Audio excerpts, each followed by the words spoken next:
otra vez la luz.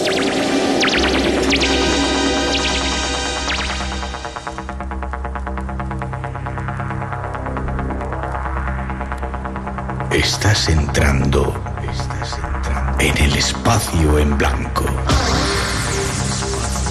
Una puerta a nuevas dimensiones de la existencia.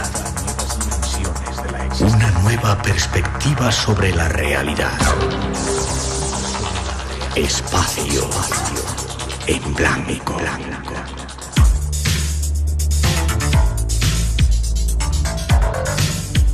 Una producción escrita y dirigida por Miguel Blanco.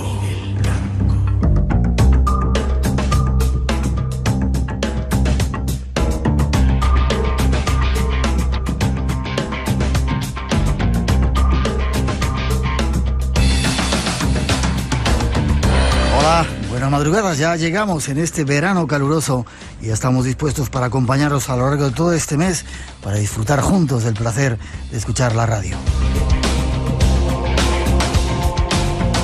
Esto es Radio Nacional y aquí estamos ya abriendo el espacio en blanco cuando pasan algunos minutos de las 2, la 1 en las Islas Canarias hasta las 4 tenemos, las 3 en Canarias, para ofreceros un viaje único por esos mundos del misterio con temas que solo aquí en Radio Nacional vas a poder escuchar. Para todo este mes que te deseamos relajado, si estás de vacaciones, o provechoso si estás trabajando, hemos preparado una serie de programas especiales que te recomendamos que no te pierdas.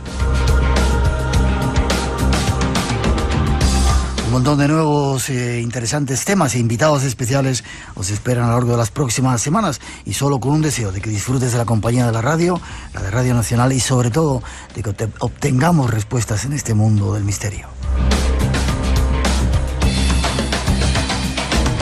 Con los saludos y la gratitud de todo el equipo, incluido nuestro técnico César Díaz Azcárate, que esta noche controla nuestro mágico sonido, os dejamos con un avance de los temas que nos esperan esta noche.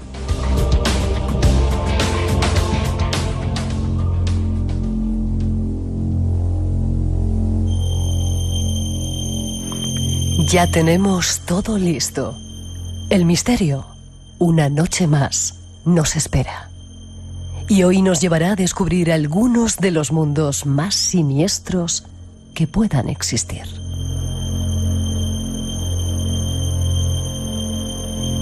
Ocurrirá durante nuestros primeros minutos. El destino, Haití, la primera república negra en independizarse del mundo y el único país, según cuentan, consagrado al diablo.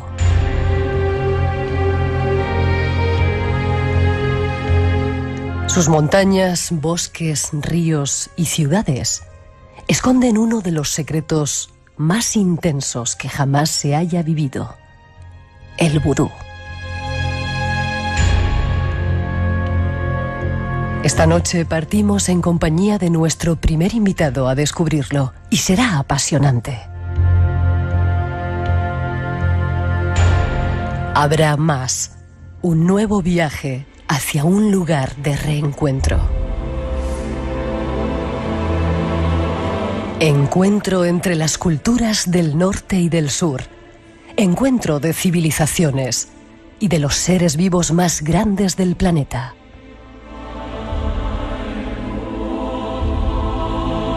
Nos referimos a Osa, una península poco conocida que guarda muchos secretos. Nuestro segundo invitado los conoce bien. Esta noche viene dispuesto a desvelarlo. Y para terminar, veremos cómo la física cuántica se acerca cada día más a este mundo del misterio que aquí tanto nos gusta.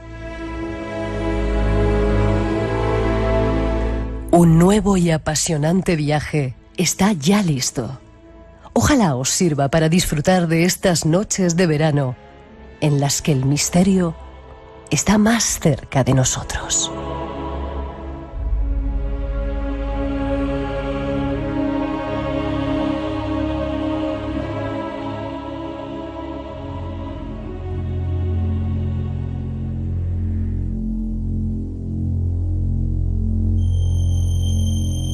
Ahí están nuestras intenciones esta noche, un montón, una variada selección de diferentes temas.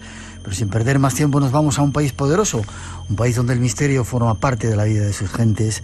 Tras esa introducción nos lo ofrecemos.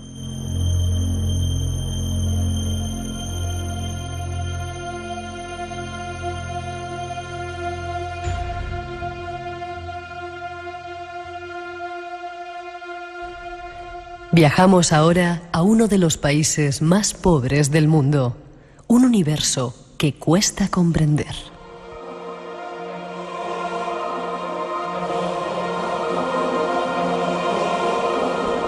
Ocupa la mitad de la isla La Española, el primer lugar que pisó Colón en su primer viaje a América, y es conocido por la leyenda de los muertos vivientes y el vudú.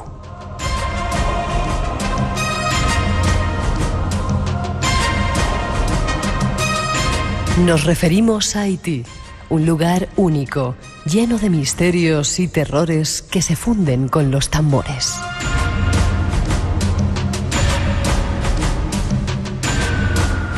Nuestro siguiente invitado nos invita a un viaje por las entrañas más descarnadas y enigmáticas de este desconocido lugar.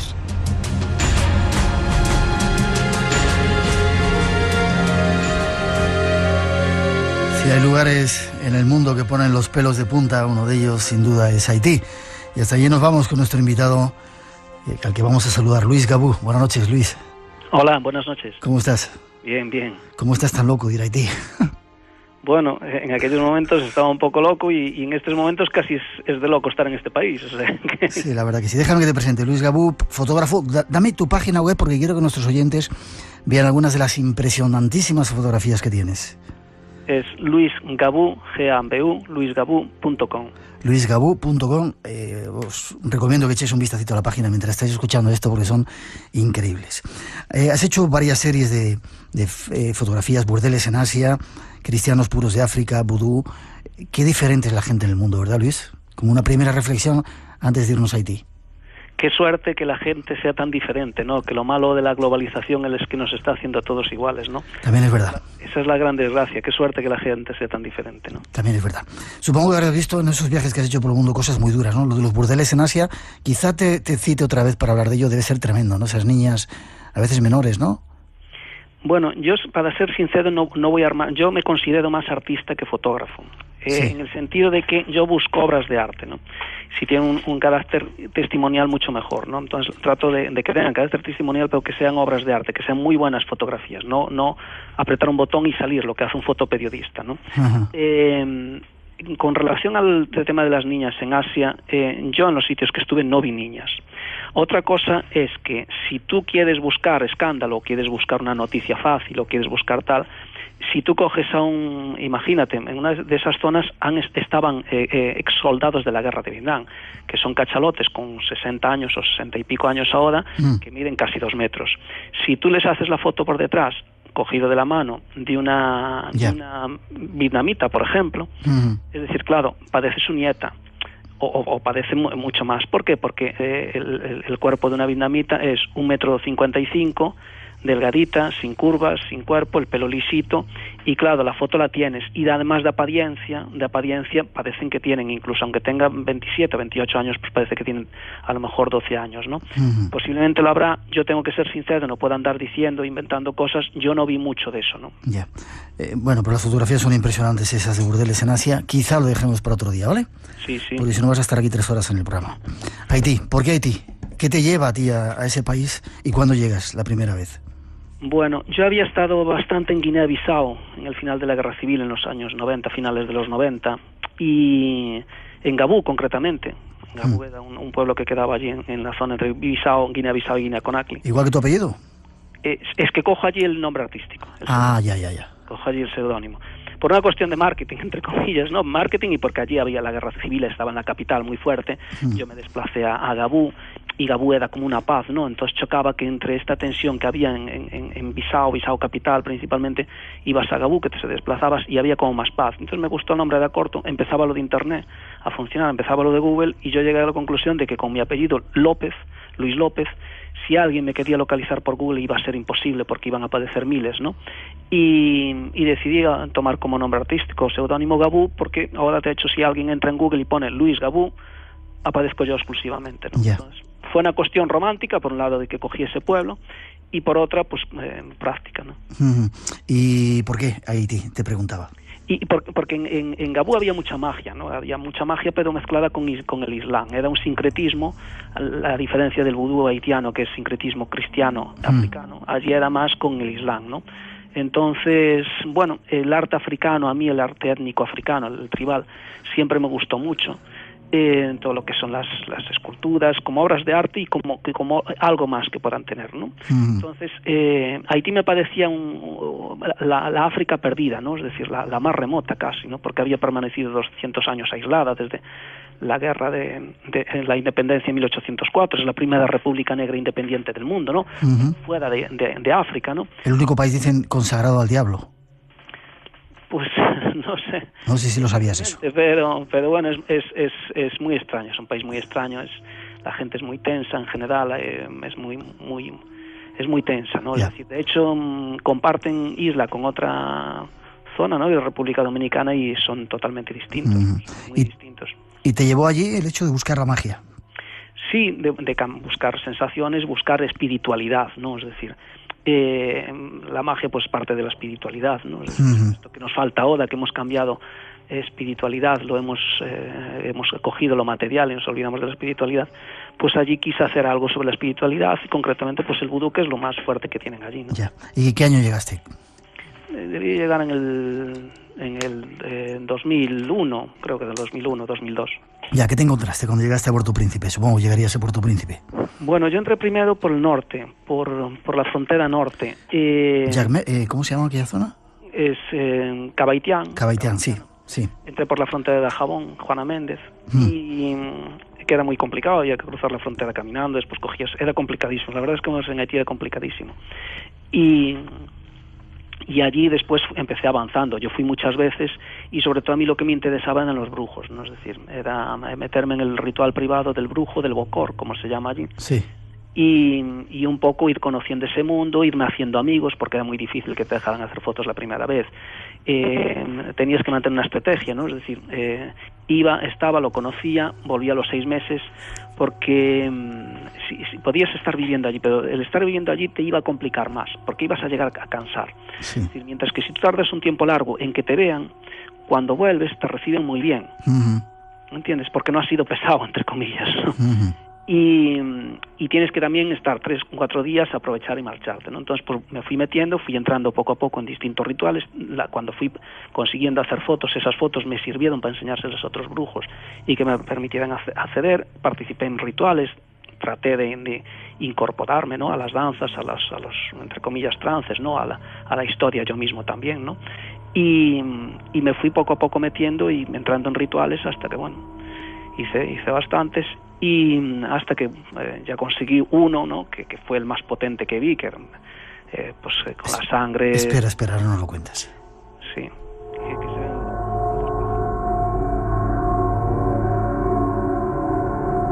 No te adelantes todavía, vamos paso a paso si te parece, ¿vale? Sí. ¿Encontraste algunos bokor? ¿Te invitaron a sus celebraciones? ¿Viste rituales de vudú? ¿Qué tipo de vudú? ¿O cómo era? ¿Qué es lo que viste? Bueno, el ritual que hace el brujo vudú, el bokor, el potente, normalmente es 1 o 2 veces al año. Tú después, aparte de eso, puedes ir a lo que, entre comillas, yo llamo tratamientos, ¿no? Es decir, que tú tienes un problema o quieres hacerle daño a alguien o quieres pedir protección o quieres pedir cosas y vas y entonces, pues eso, te lo resuelven, entre comillas, con una pequeña ceremonia que puede durar 30 minutos más o menos. Es donde utilizan los muñecos. A los muñecos en Haití no le clavan alfileres. Lo que sí se les hace es que se les asfixia, se les aprieta con cuerdas, con cordoncillos, cordones y se asfixia uno contra el otro, ¿no? Y eso es lo que un poco es el tratamiento, ¿no? El equivalente a lo que hace un médico aquí, ¿no? Salvando las distancias, ¿no? Yeah. Después ya el potente, que es el ritual potente, ya donde invocan al diablo, donde invocan a los espíritus más potentes, eso suele ser 1 o 2 veces al año, cuando ellos consideran adecuado. De los más potentes que existí fue la reunión de varios bokors, que no es habitual que se junten 6 o 7 bokors para el ritual, porque ellos consideran que la presencia de los espíritus iba a ser muy potente, la presencia del diablo iba a ser muy potente, y necesitaban más de un bokor, ¿no? Es decir, necesitaban más de un policía, entre comillas, ¿no? Y ese fue el que más me emocionó, ¿no? Y más te descoloca, ¿no? Ya, ahora nos lo cuentas, espera. Cuando estabas en esos rituales, supongo que con los tambores que te ponen los pelos de punta, veías cómo se incorporaban los loas. ¿Tú sentiste algo así? ¿Sentiste la espiritualidad de África?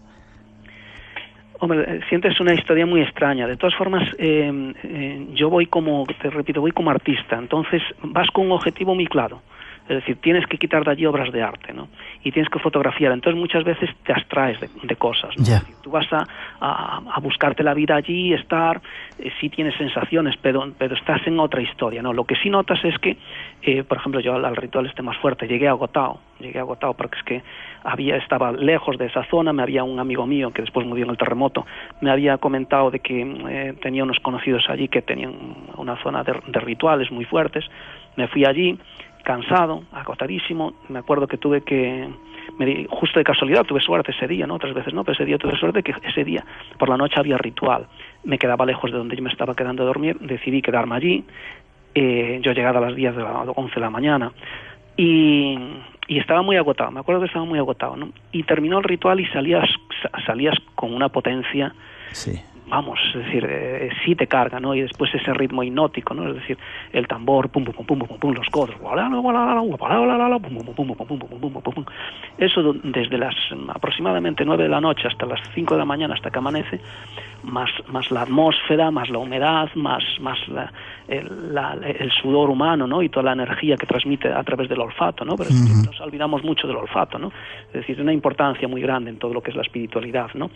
Y pues al final sí te va cargando, ¿no? Te va cargando, te va metiendo y pues también te animaba mucho a tu historia, ¿no? Como artista, de captar esas fotos, ¿no? Es decir, porque te alimentaba. Y posiblemente si estuvieses en otro tipo de historia, a lo mejor no estabas tan cargado y estabas agotado y apático, ¿no? Es decir, y sin ganas ni de levantar la cámara, ¿no? Porque estás sin fuerzas, ¿no? No, te notabas muy, muy potente, ¿no? Y el ritual fue muy potente, muy potente.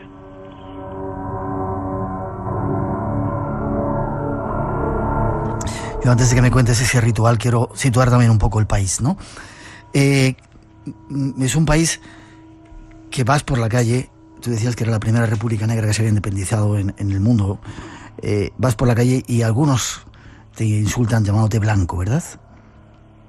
Sí, el haitiano es muy tenso, es muy difícil moverte tú solo por la calle, tienes que ir siempre acompañado. Yo en estas ocasiones iba con un pistolero. Además a mí me cogió la época de Aristide, cuando la expulsión de Aristide por parte del llamado ejército caníbal, ¿no? Sí. Que recuperaban un poco el ejército caníbal el nombre de los que habían luchado contra el ejército de Napoleón para independizarse en 1804, ¿no? Es que es un dato curioso, ¿no? Que aquí es que se independizan en 1804 cuando Napoleón arrasa Europa.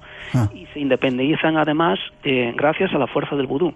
Es decir, los esclavos que se rebelan contra los franceses del ejército de Napoleón están marcados o dominados por los vudú.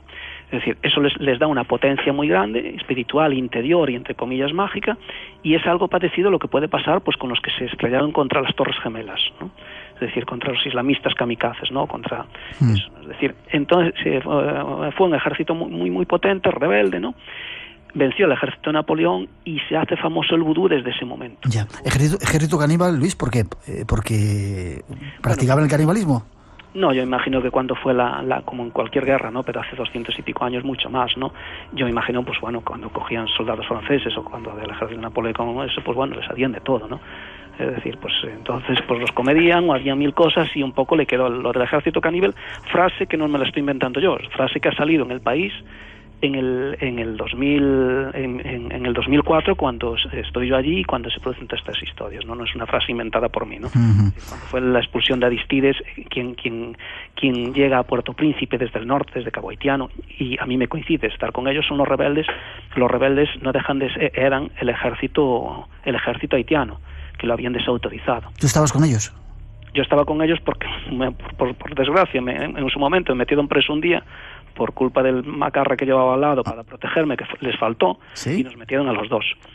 Después yo convencí a los que nos metieron allí presos de que que me acompañaba pues era para apartarme de los delincuentes, porque era una persona pues muy brava, muy arrogante, y para apartarte de los delincuentes no vas a ir con un santito, ¿no? Entonces, pero me buscó conflicto porque se puso borde con los militares, que aún no habían empezado las revueltas. Pero después, una vez salgo, tengo muy buena relación con ellos. Yo a veces cuando voy en Haití es peligroso porque te pueden envenenar. Entonces yo llevaba la comida y llevaba jamón envasado al vacío y llevaba turrón blando. El turrón blando para que me diera muchas calorías y poder aguantar sin comer, tomando un plátano por allí en un mercado. Entonces me acuerdo pues que en la mochila llevaba un par de tabletas, las tomamos allí, y bueno, estuvimos hablando y me hice unas fotos con ellos. Después, cuando vuelvo a los 6 meses, empieza la revolución, y entonces me encuentro que tengo un problema con algunos. Y yo después ya siempre llevaba las fotos de ellos en los bolsillos. Pero yo sabía, si me vuelve a pasar algo, yo enseño la foto y voy a decir que soy amigo de ellos. Entonces ellos se sorprendieron mucho, ¿no?, de esa actitud. Y, ¿pero conoces a este? Es que sí. Y entonces me dejaron estar con ellos, ¿no? Y supongo que sería una experiencia increíble, ¿no?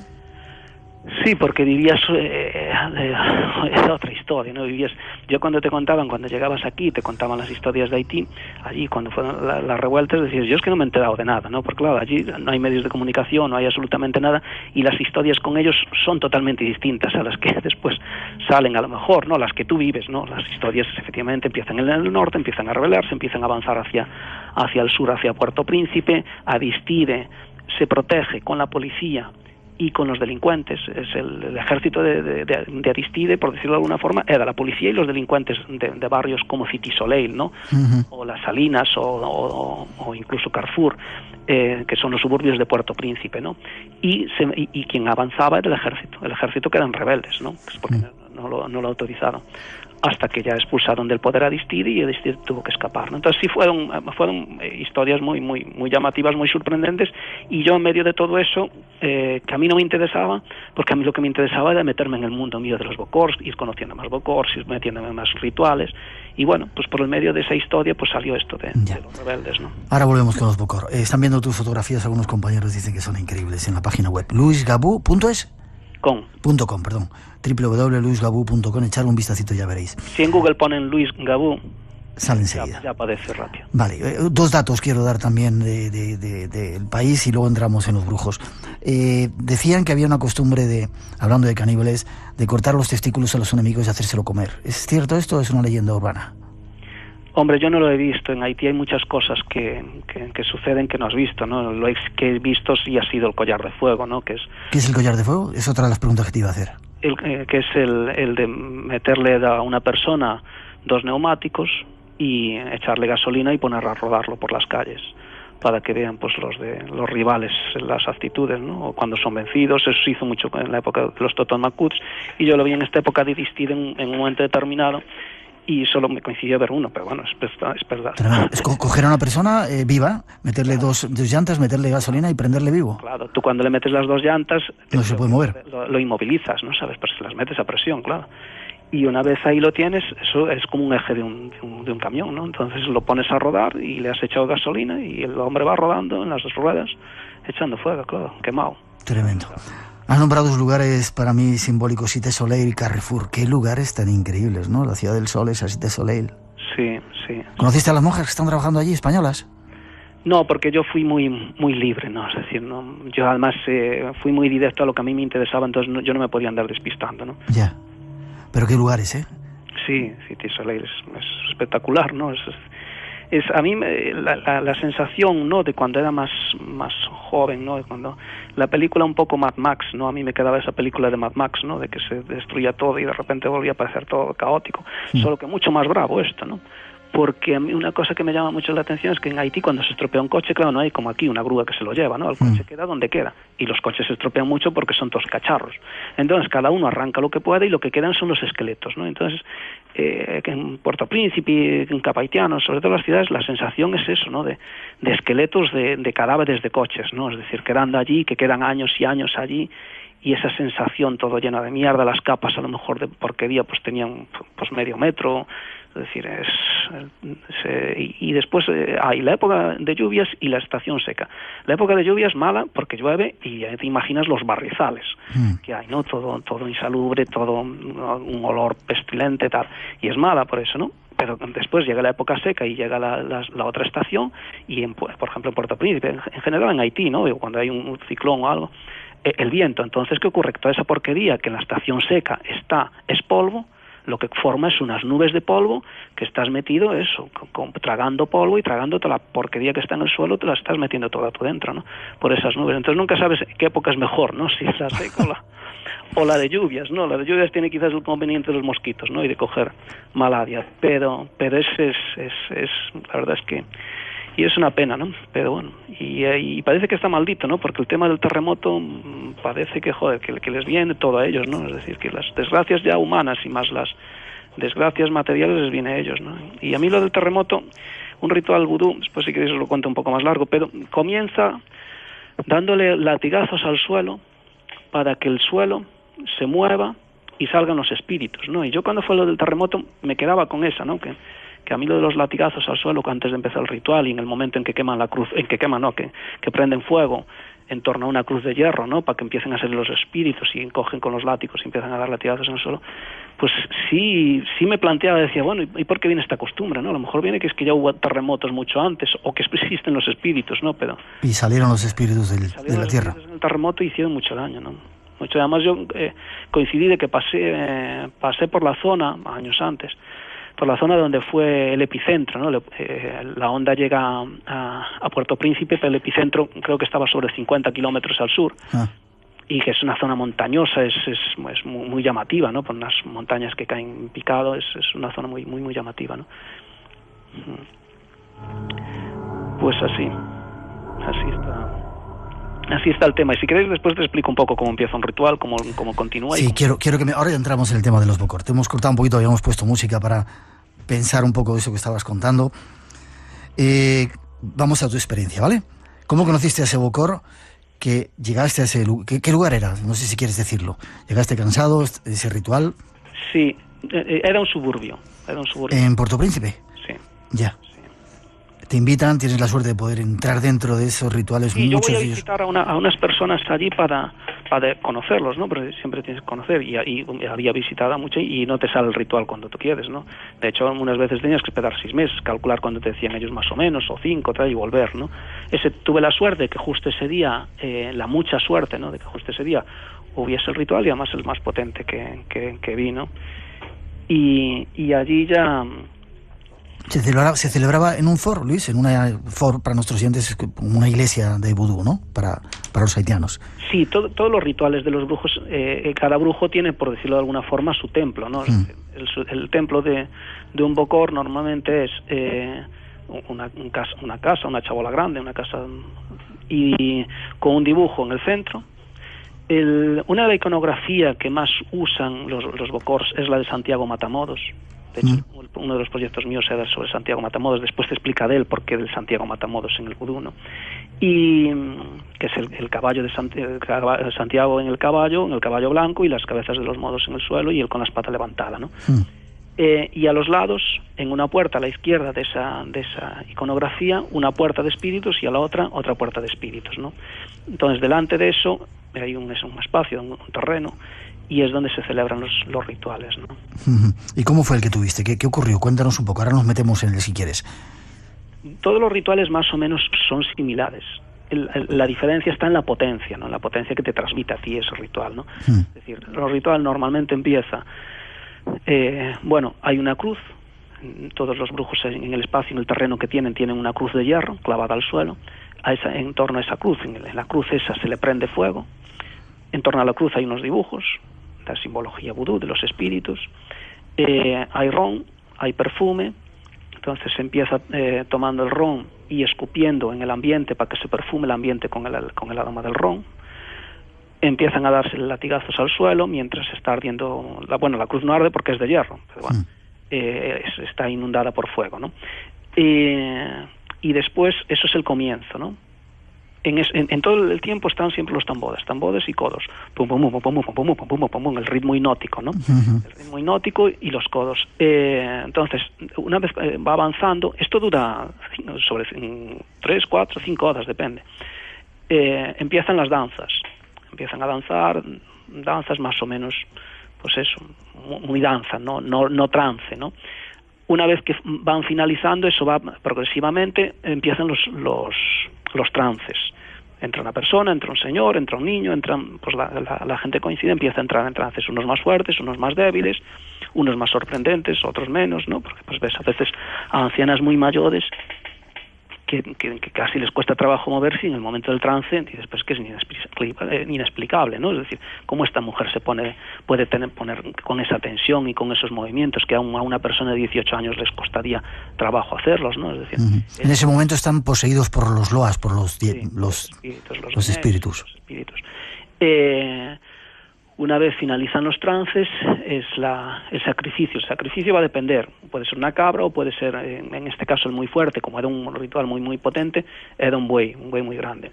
Hay que tener en cuenta que en Haití conseguir un buey es complicado, es decir, porque no es, recientemente es un animal, un país que se pasa hambre, es complicado, ¿no? De ese buey lo matan, le quitan la sangre, le quitan el corazón, y después eso se le brinda el brujo, se sienta en un sitio y se lo brinda a todos, ¿no? Entonces van pasando todos a beber la sangre o a comer el corazón, ¿no? Hay imágenes en la página web de eso, ¿no? El color del vudú de los fieles o de los bokors principalmente son dos, el rojo y el azulón fuerte. Son los colores de la bandera haitiana, y la bandera haitiana sale en la época de la revuelta del ejército cuando vencen a Napoleón, de arrancarle a la bandera francesa el blanco, ¿no? En relación a que se expulsa al blanco de Haití, ¿no? Entonces, tú si juntas la bandera francesa, le quitas el blanco, te sale la haitiana, ¿no? Y esos son los colores que utilizan normalmente en la vestimenta en todos estos rituales, o en todo, por eso el color del vudú, ¿no? Entonces es muy espectacular ver esas imágenes todas llenas de la gente toda ensangrentada, con los trajes todos rojos, con los paños rojos, con la atmósfera, con todo eso. De hecho, a mí me prohíben hacer esas fotos. ¿Te prohíben? Me prohíben, sí, me dicen, ahora va a empezar una cosa muy tal, guarda la cámara. Yo voy siempre con una mochila de pecho y meto la cámara adentro, ¿no? Yo cuando empecé a ver aquello, yo ya llevaba años yendo a Haití, había pasado muchos sacrificios, había ido a rituales, había estado en tal, y tenía mi nivel, por decirlo de alguna forma, mi listón ya muy alto, ¿no? Superarlo me hubiese costado mucho tiempo más, ¿no? Haití agota muchísimo, es un país que agota mucho, ¿no? Y yo cuando vi aquello dije, o lo hago y me arriesgo, o yo para volver a encontrar esto necesito ya años. Yeah. Y yo ya no estoy dispuesta a pasar tanto sufrimiento aquí para encontrar otro así. Yo me voy a arriesgar y pase lo que pase. ¿Sacaste la cámara? Quité la cámara, me subí a un árbol, me escondí, de hecho en algunas imágenes se ven cómo están tomadas desde altura, y disparé. En ese momento así que conseguí me vieron, y me llamaron uno de los brujos que estaba allí y me dijo, ¿has hecho esto? Vas a tomar la sangre toda. ¿Y tomaste la sangre? Y tuve que tomar la sangre. No es muy agradable, como tú comprenderás. Ya, no me cuentes, ya sé lo que es eso. Pero bueno, pero yo sabía que lo que llevaba ahí sí era muy potente y muy bueno, ¿no? Y además tuve la suerte de que a mí me dejaron, excepto esa parte, me dejaron fotografiar todo, ¿no? Con lo cual, lo que se ve en la página es una cosa, pero todo lo que hay es mucho, ¿no? A nivel antropológico, a nivel tal. Y además, yo toda la bibliografía, ¿no? Que yo he tenido, nunca he visto gente que haya llegado a eso, ¿no? Modestia aparte, ¿no? Ya me enseñarás las fotos, ¿vale? Sí. Espera un poquito. Seguro que las aventuras que nos puede contar Luis Gabú son muchas. Hay otras fotografías. ¿Has terminado ya de contar el ritual?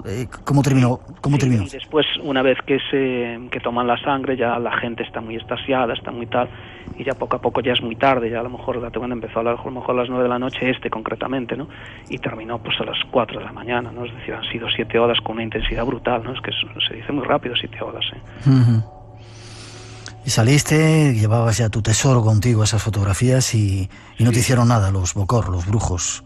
¿Te bendijeron? El problema allí no, el problema allí en el ritual, en este concreto, ¿no? Y en general con los brujos, la relación mía con ellos, ¿no? Es decir, siempre había vivido química, ¿no? Cuando tú ya notas que con un brujo no hay química, ya no vuelves a junto de él. Ajá. Es decir, hay química interior, hay química con las miradas, hay complicidad cuando tú lo miras. Desde donde yo no hablo creol, ¿no? Es decir, entonces todo mi lenguaje es con los ojos, ¿no? Cuando te preguntan, ¿tú sabes idiomas? Porque has estado muchos diciendo, mira, yo los idiomas son los de la mirada, ¿no? Y hay que saber mirar a los ojos, ¿no? Y comunicarse, ¿no? Entonces, con los bocors allí no tienes el problema lo tienes fuera, porque alguien que haya podido estar en el ritual, tú sales de allí a las 4 de la mañana y te matan. Saben que llevas una cámara y te matan. ¿Entiendes? Es decir, en cierto sentido, cuando tú estás en un ritual estás protegido de espíritus y de no espíritus. El problema es cuando acaba eso, ¿no? Yeah. Imagínate, a las 4 de la mañana en un suburbio, la persona que me acompañaba tenía miedo, no quiso que sea el ritual el haitiano. Yo tengo que buscarme la vida allí en la casa de una persona que estuvo en la ceremonia, quedarme allí hasta que amanezca. Es decir, es una sensación muy extraña, tú no sabes, estás muy vendido, ¿no? Es decir, la sensación que tenías cuando estabas allí, me preguntabas la sensación, es decir, ¿qué hago yo aquí en medio de todo esto, no? Yo solo aquí en medio de todo esto, ¿no? Qué vendido estoy, ¿no? Es decir, además, yo cuando fui a alguna de estas, ahora están los soldados de Naciones Unidas, no estaban soldados de Naciones Unidas, es decir, no había nadie. Y extranjeros allí no hay prácticamente. Ya. Termina esa experiencia. Hay otras fotografías que a mí me han llamado mucho la atención de gente metida en el barro, y hay una de un machete que es tremenda. No sé si es un hombre o una mujer, te lo preguntaba, me dices que es un hombre. ¿Qué ocurre? ¿Es una ceremonia? ¿Esas fotografías responden a un ritual? Sí, responden a un ritual, lo que pasa es que dentro del ritual responden más al enfrentamiento, ¿no? Entre dos personas, ¿no?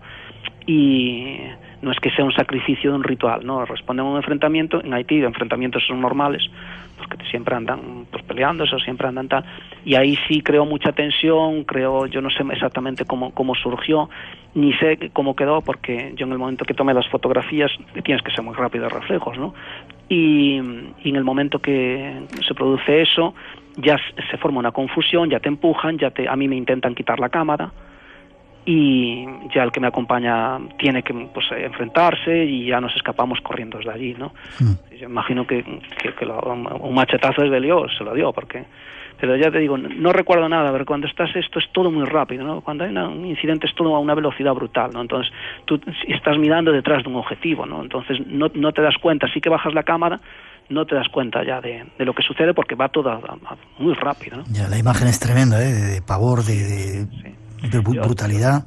Yo ahora te voy a contar la sensación más escalofriante que pasé. Por favor. Casi para terminar, aunque te emplazo a que vengas al programa más veces, ¿vale?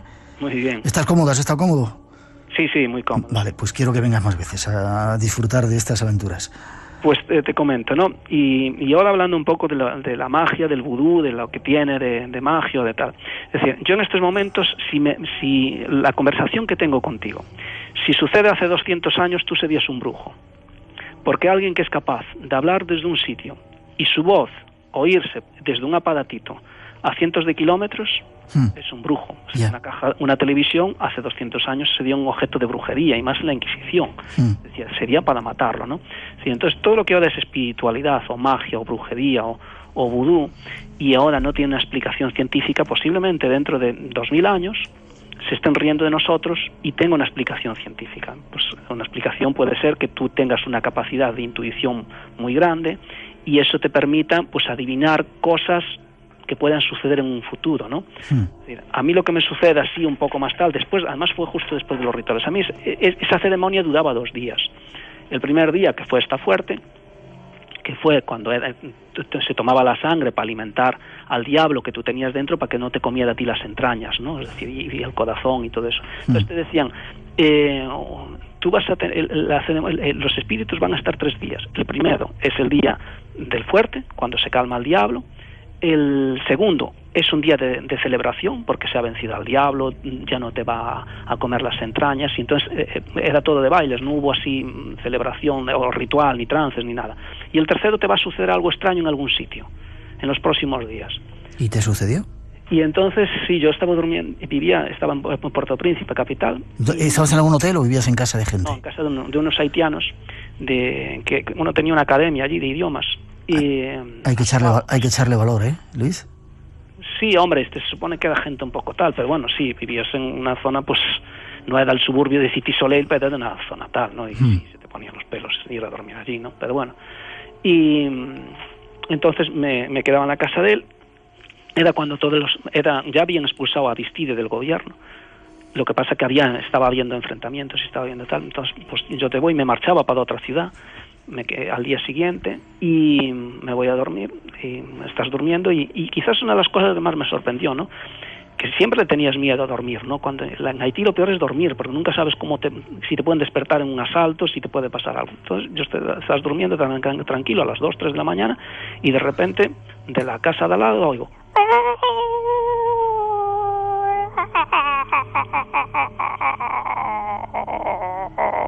Pero así, larguísimo.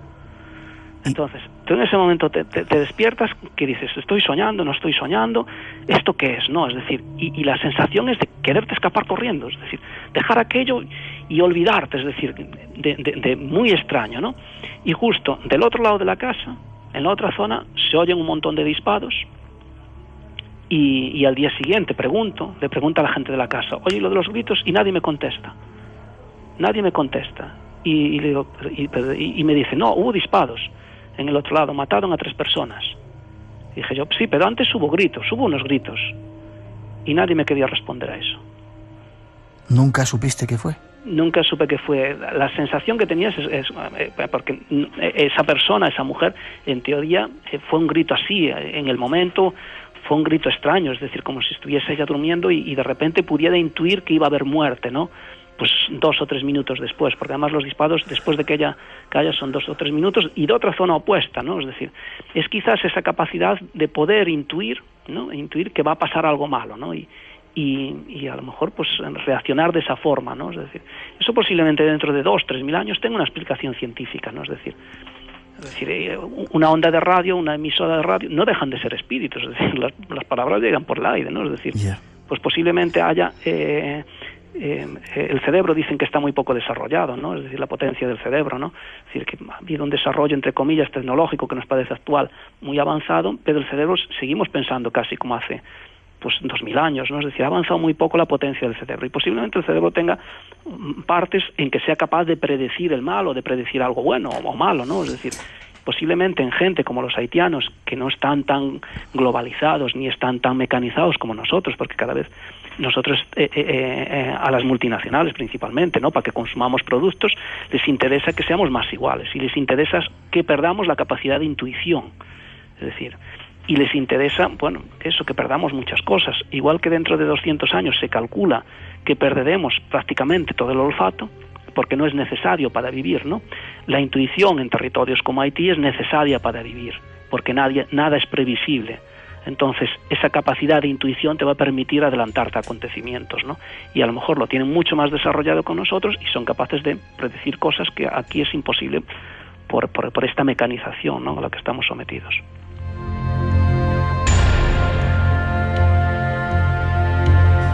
Me gustaría preguntarte, estamos fuera de tiempo, si viste Zombies, pero ¿lo dejamos para otra ocasión? Pues muy bien. ¿Sabes lo que decían a veces cuando estábamos nosotros por allí con ellos? Que la magia es la magia y no tiene explicación. A lo mejor nunca llegamos a explicar las cosas que ocurren en Haití. ¿Lo recomendarías? ¿Vas a volver a Haití? Sí, has dejado allí mucha gente, has dejado amigos Bokor, ¿no? Es decir, y a mí el ritual este, yo no volví al ritual este, ¿no? Me hubiese mucho gustado ir, pero a mí allí me llevó un amigo, entre comillas, de un amigo que era un cacique, ¿no? Es decir, después yo tuve ciertos problemas fuera de eso, entonces, problemas porque me pedía mucho dinero, cosas de él, ¿no? Es decir, y yo no se lo pude dar porque, claro, cuando te piden dinero, a lo mejor te piden $5,000 o $6,000, ¿no?, para arreglar algo. Él tenía una pequeña emisora de radio, ¿no?, y se le había reventado un rayo, me pidió algo de dinero, y él pues se disculpa. Y entonces volver allí sin tener la química perfecta con él me daba miedo, no por los Bokor, sino el salir de allí que me mataran. Yeah.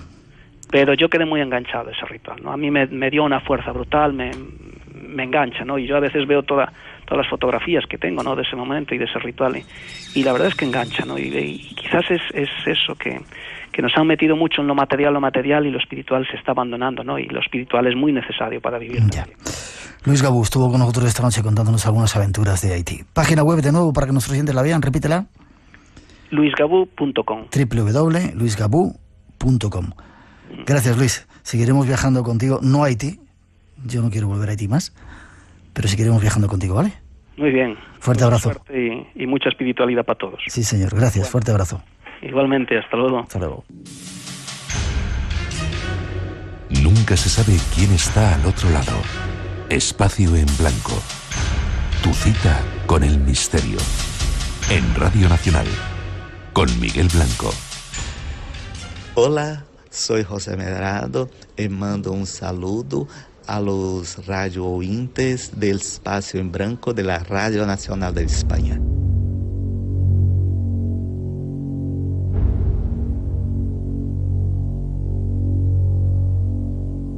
Un mundo apasionante y terrorífico el que nos describía nuestro primer invitado, ese mundo que hemos vivido de cerca allí en Haití. Pero hay más temas, una curiosa historia antes de pasar a la segunda hora, donde nos espera un lugar de encuentro, una curiosa historia que nos trae nuestro compañero David Martín.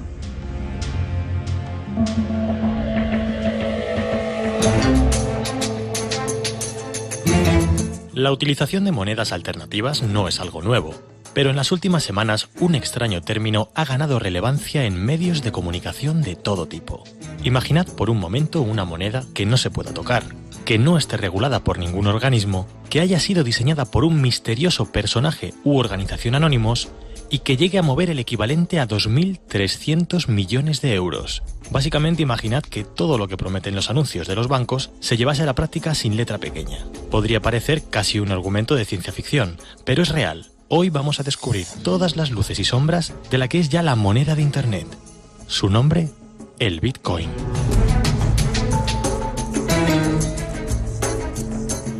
Pero, ¿qué es el Bitcoin?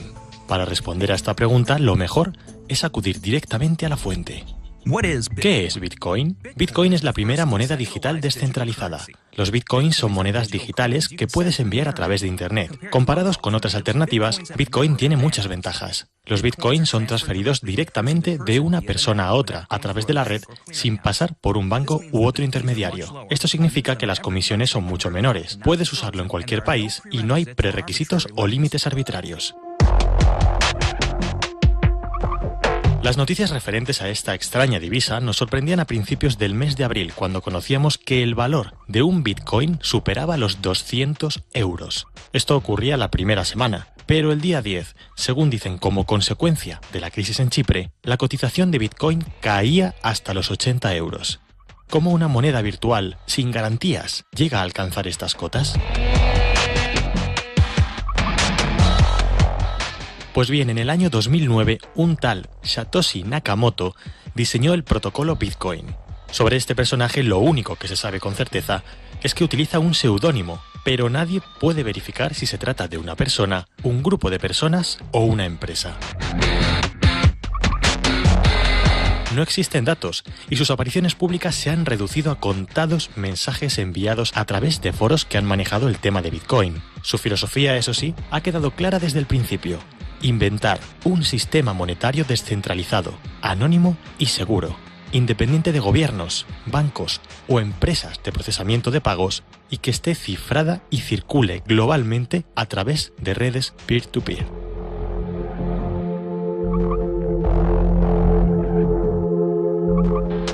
De hecho, su participación en el protocolo original no parece ir más allá de 2010.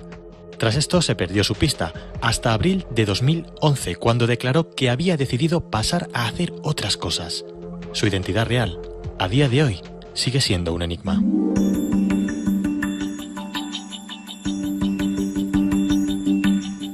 Pero, ¿cómo funciona exactamente este sistema? Los bitcoins pueden generarse en Internet por cualquier usuario con un programa gratuito llamado Bitcoin Miner. Para crear bitcoins hace falta realizar un trabajo, resolviendo complicadísimas operaciones matemáticas. Nakamoto dejó preparado todo un sistema monetario. En él se contempla la creación periódica de moneda hasta alcanzar los 21 millones de bitcoins en el año 2140. Actualmente circulan por la red 11 millones de bitcoins, cifra que crece cada día, y su relevancia internacional ha ido en aumento, provocando reacciones desde las más altas instancias económicas a nivel mundial. Ya en octubre de 2012, el Banco Central Europeo se hizo cargo de esta cuestión. En un comunicado en el que afirmaba que el impacto para el sistema por aquel entonces era mínimo, advertía que de seguir su camino, el Bitcoin terminaría por dañar la reputación de los bancos centrales.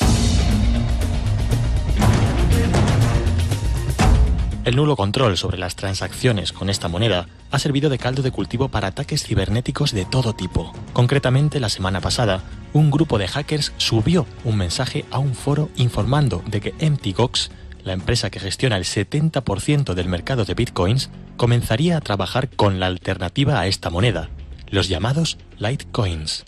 Cuando los lectores, preocupados, accedían a un enlace para conocer más detalles, se instalaba un virus en sus equipos que automáticamente vaciaba sus cuentas de bitcoins. Uno de los usuarios afectados informó que le habían sustraído 34 bitcoins, el equivalente a casi 7.000 euros en el momento de máxima cotización de la moneda virtual, unas horas antes. Estos y otros fallos han levantado serias dudas en torno a este sistema. En 2012, por ejemplo, un internauta se quedó dormido dejando el ordenador encendido toda la noche. Esta fue la ocasión perfecta para que un pirata informático le robase hasta $500,000 en bitcoins. El problema fundamental es que al no existir intermediarios, tampoco hay garantías que protejan al usuario en caso de pérdida. Otro riesgo que han advertido expertos de todo el mundo reside en la facilidad para realizar transacciones totalmente anónimas e irrastreables a través de estos bitcoins. Desde la compraventa de armas hasta el blanqueo o evasión de capitales son mucho más accesibles y seguros con una moneda pensada para huir del control de organismos e instituciones.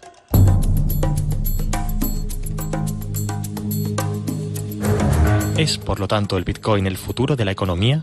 ¿Representa realmente un cambio de modelo? La respuesta a estas y otras preguntas las dará el tiempo y la confianza de los internautas en esta nueva moneda. Lo que está claro es que, al menos por ahora, el Bitcoin está cambiando el mundo.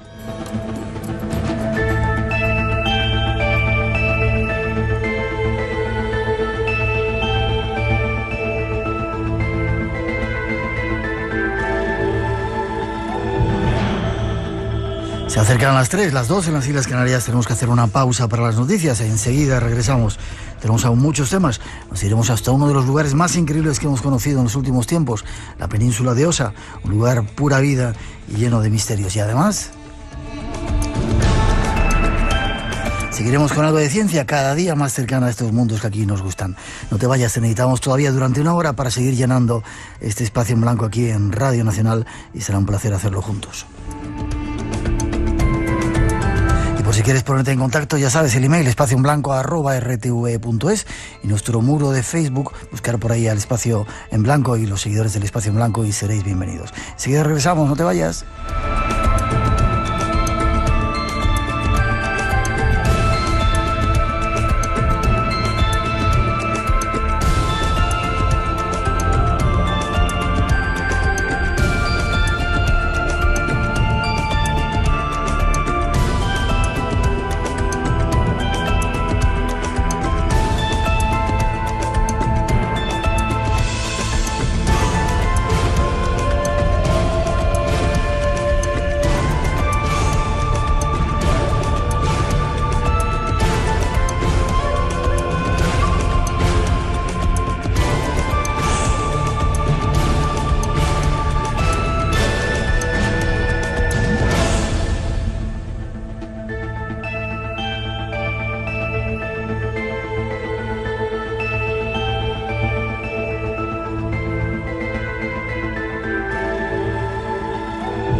Absoluta oscuridad es cuando puede volver otra vez la luz.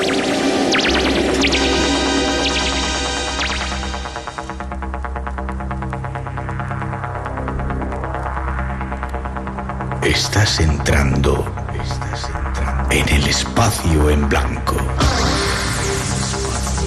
Una puerta a nuevas dimensiones de la existencia. Una nueva perspectiva sobre la realidad. Espacio en blanco.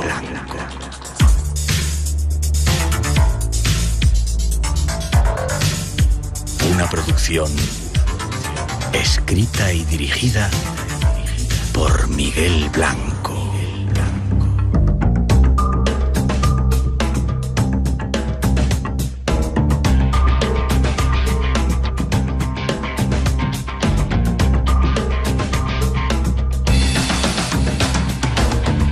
Hola, buenas madrugadas, ya llegamos en este verano caluroso y estamos dispuestos para acompañaros a lo largo de todo este mes para disfrutar juntos del placer de escuchar la radio. Esto es Radio Nacional y aquí estamos ya abriendo el espacio en blanco cuando pasan algunos minutos de las 2, la 1 en las Islas Canarias hasta las 4 tenemos las 3 en Canarias para ofreceros un viaje único por esos mundos del misterio con temas que solo aquí en Radio Nacional vas a poder escuchar.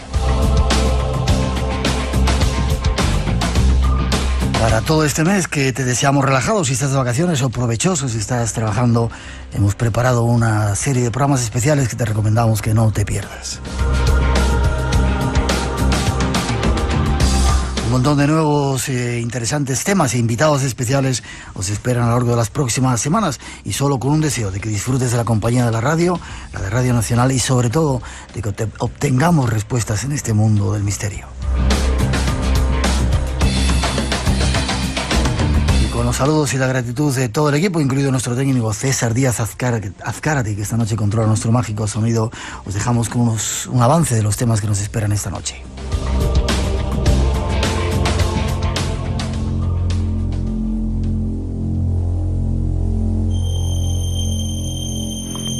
Ya tenemos todo listo.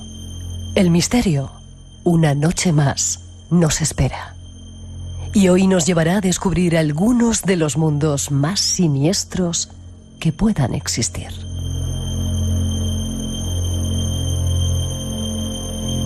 Ocurrirá durante nuestros primeros minutos. El destino, Haití, la primera república negra en independizarse del mundo y el único país, según cuentan, consagrado al diablo. Nos invita a un viaje por las entrañas más descarnadas y enigmáticas de este desconocido lugar.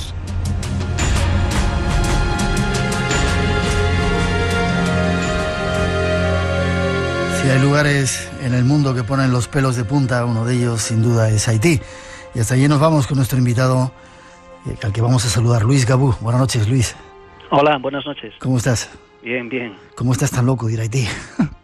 Bueno, en aquellos momentos estaba un poco loco y en estos momentos casi es de loco estar en este país. O sea, que... Sí, la verdad que sí. Déjame que te presente. Luis Gabú, fotógrafo. Dame tu página web porque quiero que nuestros oyentes vean algunas de las impresionantísimas fotografías que tienes. Es Luis Gabú, G-A-B-U, luisgabú.com. luisgabú.com. Os recomiendo que echéis un vistacito a la página mientras estáis escuchando esto porque son increíbles. Has hecho varias series de fotografías, burdeles en Asia, cristianos puros de África, vudú. Qué diferente es la gente en el mundo, ¿verdad, Luis? Como una primera reflexión antes de irnos a Haití. Qué suerte que la gente sea tan diferente, ¿no? Que lo malo de la globalización es que nos está haciendo a todos iguales, ¿no? También es verdad. Esa es la gran desgracia. Qué suerte que la gente sea tan diferente, ¿no? También es verdad. Supongo que habrás visto en esos viajes que has hecho por el mundo cosas muy duras, ¿no? Lo de los burdeles en Asia, quizá te cite otra vez para hablar de ello, debe ser tremendo, ¿no? Esas niñas, a veces menores, ¿no? Bueno, yo, para ser sincero, no voy a armar. Yo me considero más artista que fotógrafo. Sí. En el sentido de que yo busco obras de arte, ¿no? Si tiene un carácter testimonial mucho mejor, ¿no? Entonces trato de... Está más cerca de nosotros.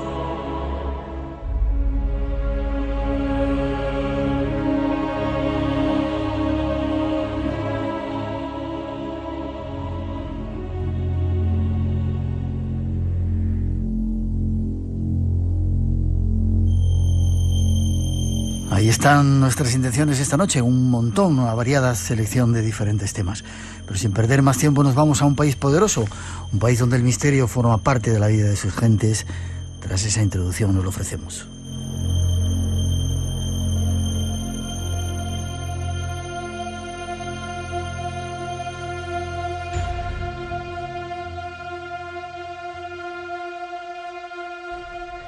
Viajamos ahora a uno de los países más pobres del mundo, un universo que cuesta comprender.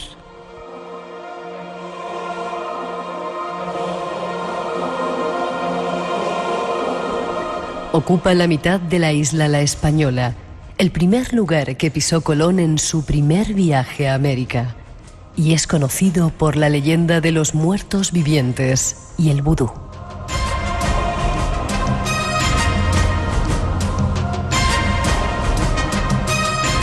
Nos referimos a Haití, un lugar único, lleno de misterios y terrores que se funden con los tambores.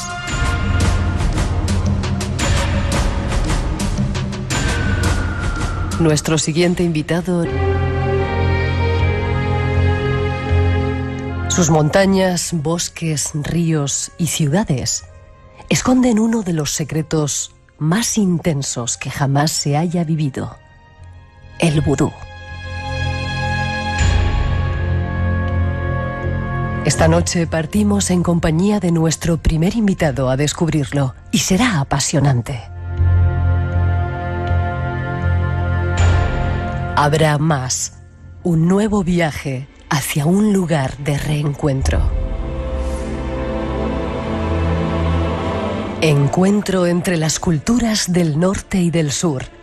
Encuentro de civilizaciones y de los seres vivos más grandes del planeta.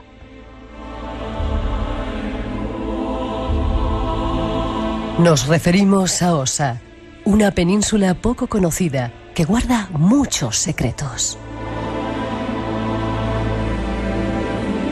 Nuestro segundo invitado los conoce bien. Esta noche viene dispuesto a desvelarlo. Y para terminar, veremos cómo la física cuántica se acerca cada día más a este mundo del misterio que aquí tanto nos gusta. Un nuevo y apasionante viaje está ya listo.